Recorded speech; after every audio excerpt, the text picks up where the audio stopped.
All right, John Krasinski here with Bob Lilley, Pittsburgh Riverhounds head coach. An optional training day today, Thursday, ahead of Louisville City. Big matchup this weekend. They're at the top of the standings. I know that's where you guys want to be, you aspire to be. But what's the message to the team this week? What's the message being that you're fighting to get a home playoff spot? Well, that's the biggest message. I mean, if we want a home playoff game, we're going to have to play well down the stretch. 6 tough games to close out the season, starting with Louisville. So we have 4 of them at home. We played well here for the whole time I've been here. We've let some results get away, draws at home, and obviously a disappointing loss to Memphis here 3-4 weeks back. So, it's a big stretch for us. I mean, we're there. Things are in our hands. We're just going to have to play well, and I believe it's an important time of the year. So these games are valuable. It's not the worst thing to have a tough schedule heading into the playoffs. We know we're going there. We know we have good opponents, a lot of playoff tested opponents that are coming up that will be in the playoffs this year. So for us to hit form and play well will be important for us to build confidence going into the playoffs. Yeah, in terms of this matchup, it's from my perspective, it always seems like you like to be aggressive against Louisville City, knowing they're a possession team, maybe disrupt them, that sort of thing. I'm sure don't want to give too much away tactically, but in terms of this group that you have this year and their ability to play against higher level, the teams that are ahead of you, I know that's where you've struggled. So what's at least the general approach heading into a match like this? Listen, this year, we've been inconsistent. I mean, we have good quality on our roster, I believe, and we've obviously playing Louisville. We dropped that game early. We dropped 2 games to Tampa. We have beaten Birmingham. We split with Memphis. So, I don't think there's a concern of how we match up. Obviously, the best teams, it's more difficult to get results, and that's true now, and it'll be true at playoff time. I think it's difficult with a Louisville or any team to kind of let them dictate the game. I think we're at our best when we're on the ball and we're creating chances, and we're at the end of this game, when you look at the stat sheet, we have more chances on target and more corners, and so we certainly don't want to sit back. They're potent. We're going to have to defend at times, and we're going to have to defend in our penalty box at times. What we don't want to do is get caught, for extended periods in deep positions. I mean, we've got to be able to get pressure, disrupt play. It's not a game where we expect to be an all-out press and leave them space. I mean, they have obviously Omi's got a lot of pace, but Musha Galutha, Wilson Harris, those guys all have the ability to get behind your back. So, we're going to have to, measure those moments in the game where we're applying pressure, and then at other times we're going to have to be disciplined and not let the ball in over the top. So, but for us, I mean, how we're trying to position this week is we've got to be able to take more risk. We went to Louisville, and we got caught chasing the entire first half. And when we won the ball, we had worked so hard defensively. We didn't have the appetite to get numbers forward, and I think we were far too comfortable waiting for something to happen. I mean, it's not, I know Louisville just tied 2-2 in Tulsa last night, but it's a big game. They'll be ready to play, and I think for us, we have to show intent. We have to take risk. We have to use our weapons, and I think we're always best when we do that. So that's that's what we'll try to do. We'll try to make sure we're dangerous and we're creating chances and we're playing on the front foot. But I don't see a situation where, we're at an all-out press, which we have done and done successfully against them in the past. At this point in the season, a lot of times coaches will say they know who they are. Do you know who you are? Do you know who you are as a team right now? Or is it still some searching? Listen. I think now it's about getting all our guys to their top level, and also to us collectively to our top level. We know what every player's capable of now, and many of them have had good moments and some low moments, So it's getting that consistency. Do feel like we know our roster pretty well. What players are gonna impact in certain situations, and have a pretty good feel. It's tough to say our strongest 11, but because there's certain games where we may tactically lean one way or another, but I think we know where the pecking order is, and who can do certain jobs. I think we've given a lot of guys opportunities to start games, and some obviously have played consistently all year, but felt good even the other night in Loudon when we brought the subs off the bench. We knew exactly what we would get from them. Same in Atlanta. I think Luis came in for Dixon, and Kiza came in the game, and was able to give us another threat and gets the winning goal. And Angelo Kelly comes in, he's going to win balls in the middle of the park, and so we kind of know where we are from that sense. I don't know that we've gotten to our. I don't believe we've gotten to our top level yet. I think we still have a couple of years left to get through.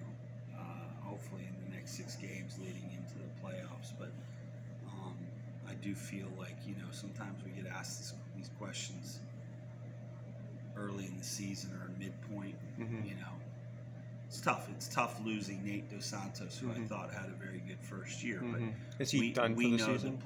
He'll be out for the. He had surgery, and so that's a tough loss. But we have everyone else in play. Certainly know how to use our different attackers, how we have to defend, against specific opponents, and now it's being consistent. Because, to be truthful, sometimes our offense looks magical, and other times we struggle. We struggle to execute in the final third. It's been inconsistent, and I think same defensively as a group. There's times we've had really strong games defensively, and other times we've leaked some soft goals. So, I think that's par for the course for most teams. Some ups and downs.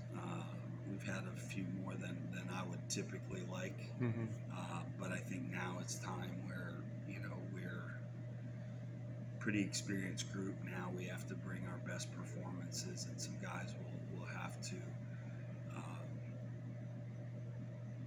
step up. And I'm confident that with the experience, if we can hit those levels, we could be primed for a good run in and playoff push.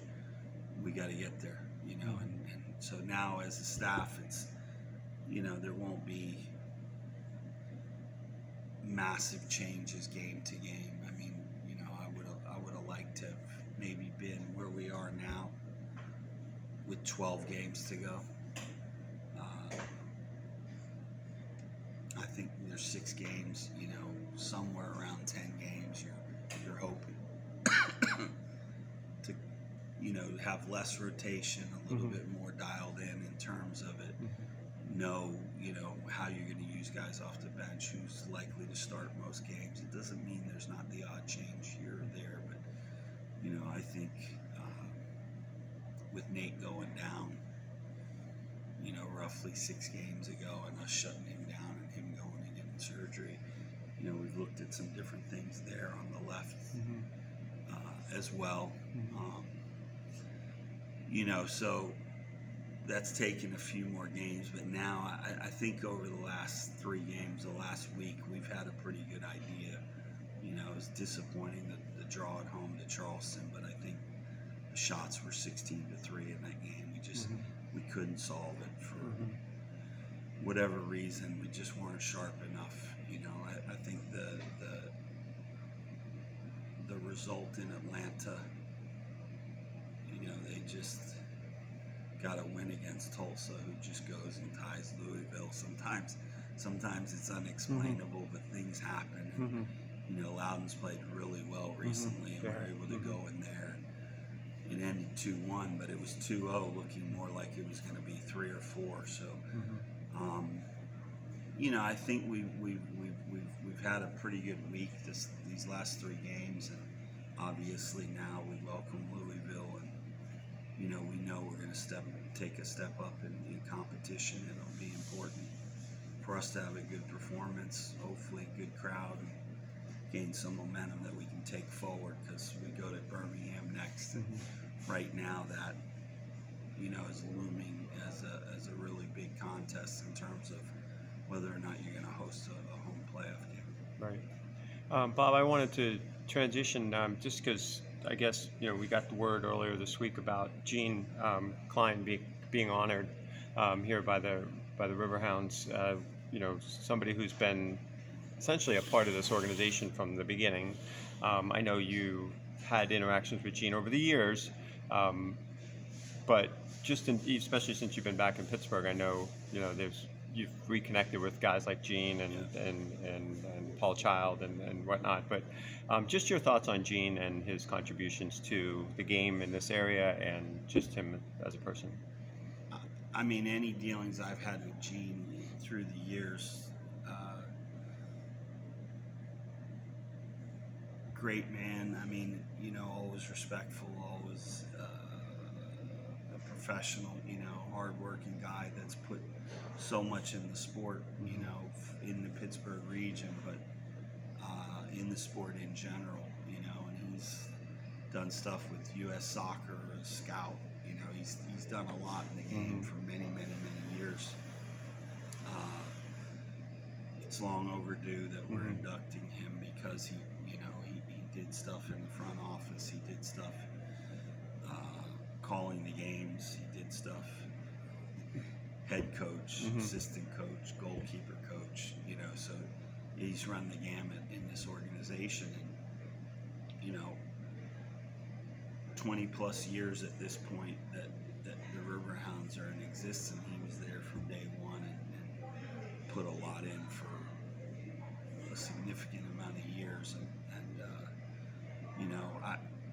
I actually met Gene in 1984, which is hard to believe, but Todd Smith, who was the old GM for the Hershey Wildcats, went to high school around where I did, Cumberland Valley. I was at Carlisle. We played on the state team together, and he's 1 year older than me. Had just finished his freshman year at Pitt, and I had just finished high school before going to George Mason, and we were playing out in Westchester for PAE, state tournament, or state tournament or whatever. We had different states in the Northeast region. As soon as that was done, there was another week or two before you go off to school for August for training camp and all of that. Todd's like, "Do you want to go out to Sewickley?" And I'm doing a camp out there. So Gene was working a camp in Sewickley with Joe Luxbacher. So that's the first time I met Gene, 1984. Wow. And then to think, I knew him at that point, and then the first time we played against them, I believe, was the first year of the Riverhounds was 1999. Right. Right. So, but I always look forward when even coaching Rochester would come here, and a lot of times Gene and Paul Child would be calling the games. And Gene, you know, always wanting to do a good job, would call me, you know, in Rochester just to find out a little more about the team, do his prep work. And, took that really serious, and I'd always, when you'd watch the videos or whatever later, you know, to hear him and Paul together and the banter and, you know, their relationship that has stretched for so long. You know, it's just it's really it's unique how a lot of ex-players, ex-coaches, you know, that came here tied into Pittsburgh soccer in some way. From the area, or even guys from outside the area, like a John Kowalski, his ties with Pittsburgh Spirit stay in, and the fraternity they have, you know, has always been really special to kind of interact with those guys, and you know, so I'm really happy for Gene, and looking forward to seeing him tomorrow, and as he's inducted. All right. Thanks, Bob.